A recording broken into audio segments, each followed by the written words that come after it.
Mais uma vez eu vos saúdo com a paz do Senhor, um abraço, bem-vindos à sala do banquete. E hoje nós vamos estudar sobre Atos capítulo 19, versículo 6. Não está na leitura diária, mas fazer assim um acompanhamento, fechando com chave de ouro, da lição de número 7, quando o Espírito sopra em Éfeso.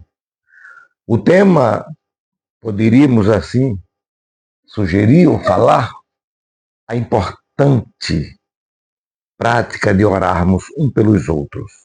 Como é que diz o texto de Atos 19:6? Impondo-lhes Paulo as mãos, veio sobre eles o Espírito Santo e falavam línguas e profetizavam. Atos 19:6 está inserido num relato da chegada de Paulo a Éfeso, onde encontrou alguns discípulos que ainda não tinham compreendido plenamente a obra do Espírito Santo. Falamos isso num comentário passado. Paulo conduz uma experiência mais completa da fé cristã. O texto destaca uma atitude importante de Paulo. Ele ora e impõe as mãos sobre aqueles discípulos ali na cidade onde ele encontrou. Essa ação demonstra, meus queridos, que a vida cristã não deve ser vivida de maneira individualista. Há uma responsabilidade espiritual de intercedermos um pelos outros, apresentando nossos irmãos diante de Deus e desejando que cresçam na fé e experimentem a ação do Espírito Santo.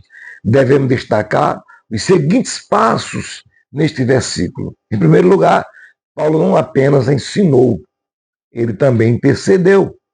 O versículo diz: e impondo-lhes Paulo as mãos.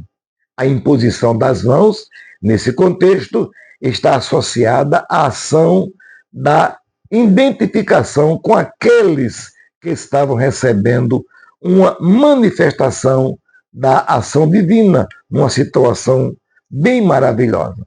Paulo não se limitou apenas em transmitir conhecimento. Ele ensinou, acompanhou e orou por aqueles discípulos. Isso nos ensina uma verdade importante.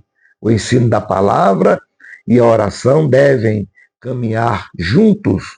Uma igreja saudável não é formada apenas por pessoas que conheçam a Bíblia, decora, mas por pessoas que também carregam uma às outras diante do trono de Deus. Irmãos, precisamos aprender a transformar nossas preocupações com os nossos irmãos em oração. Quando soubermos que alguém está enfrentando uma dificuldade, passando por alguma luta ou necessitando de crescimento espiritual, nossa primeira atitude deve ser interceder por ele. Em segundo lugar, a oração pelos outros expressa cuidado espiritual. Paulo poderia simplesmente ter ensinado aquele discípulo e seguido o seu caminho. É isso? Entretanto, ele não envolveu espiritualmente, ou seja, Paulo se envolveu de uma forma espiritual. Ele poderia ter ido embora, né? Mas ele se envolveu espiritualmente com eles. E isso revela que orar um pelos outros é uma expressão de amor cristão. A oração intercessória demonstra que somos indiferentes à necessidade dos nossos irmãos? Não, não é isso. Nós não somos diferentes. Quando oramos por alguém, reconhecemos que aquela pessoa pertence ao mesmo corpo de Cristo e que sua vida espiritual também importa para nós. A Bíblia apresenta repetidamente esse princípio. Tiago, capítulo 5, versículo 6, afirma: orai um pelos outros. Portanto, a intercessão não é uma prática secundária na vida cristã. Ela faz parte da comunhão dos santos. Em terceiro lugar, a oração reconhece que a transformação vem de Deus. O resultado da oração de Paulo foi extraordinário. Veio sobre eles o Espírito Santo. O texto não ensina que Paulo possuía poder independente. Não. O agente da transformação era e sempre será o próprio Espírito Santo. Isso é fundamental para a nossa compreensão da oração. Nós oramos, mas é Deus quem opera. Nós intercedemos, mas é o Senhor quem transforma. Nós ensinamos a palavra, mas é o Espírito Santo que produz vida espiritual. A oração nos coloca na dependência de Deus. Por isso, quando oramos pelos nossos irmãos, não estamos simplesmente desejando que as circunstâncias mudem. Estamos colocando suas vidas nas mãos daquele que possui poder para agir muito além daquilo que podemos fazer. Em quarto lugar, a oração pode acompanhar momento decisivo na vida espiritual. Aqueles discípulos estavam passando por um momento importante de compreensão e conhecimento espiritual. Paulo percebeu essa necessidade e se colocou ao lado deles, coisa gloriosa. Isso nos ensina, meus queridos, que devemos estar atentos aos momentos decisivos da vida dos nossos irmãos. Devemos orar por aqueles que estão começando na fé, pelos que estão enfrentando provações, pelos que precisam de direção, pelos que estão desanimados, pelos que precisam crescer no conhecimento da palavra, pelos líderes e obreiros da igreja, pelas famílias, pelos que estão evangelizando e anunciando o evangelho. É vasta o campo da oração.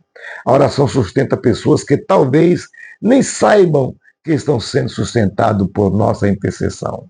É maravilhoso. A oração é fundamental. Em quinto lugar, a oração produz comunhão e fortalece a igreja. Atos 19 mostra que é uma igreja que crescia porque a palavra era ensinada e o Espírito Santo estava agindo.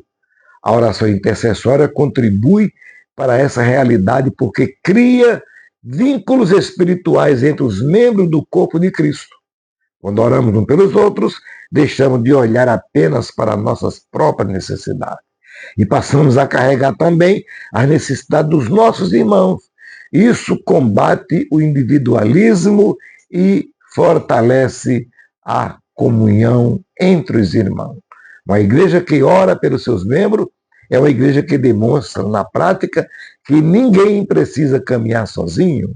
Atos 19:6 fala isso. Apresenta Paulo ensinando, orando e acompanhando espiritualmente aqueles discípulos.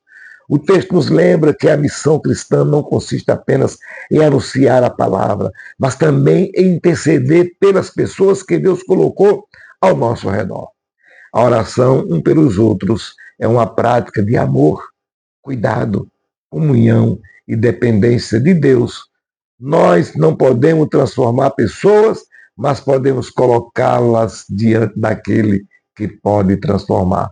Portanto, precisamos desenvolver uma igreja que não apenas fala sobre oração, mas que ora, que não apenas conhece a necessidade dos irmãos, mas que intercede por eles, que não apenas deseja o crescimento espiritual dos outros, mas que sustenta diante de Deus em oração. Quando oramos uns pelos outros, colocamos vidas humanas nas mãos de Deus, que tem poder para transformar, fortalecer e capacitar pelo Espírito Santo. O mesmo Espírito que soprou em Éfeso pode continuar soprando em nosso meio, na sua família, na sua igreja, na sua cidade, no seu estado e no nosso Brasil. Deixe o seu like. E até a próxima semana, focados na EBD. Um abraço muito forte e tenha uma excelente escola bíblica dominical. Lição do número 7, quando o Espírito sopra em Éfeso.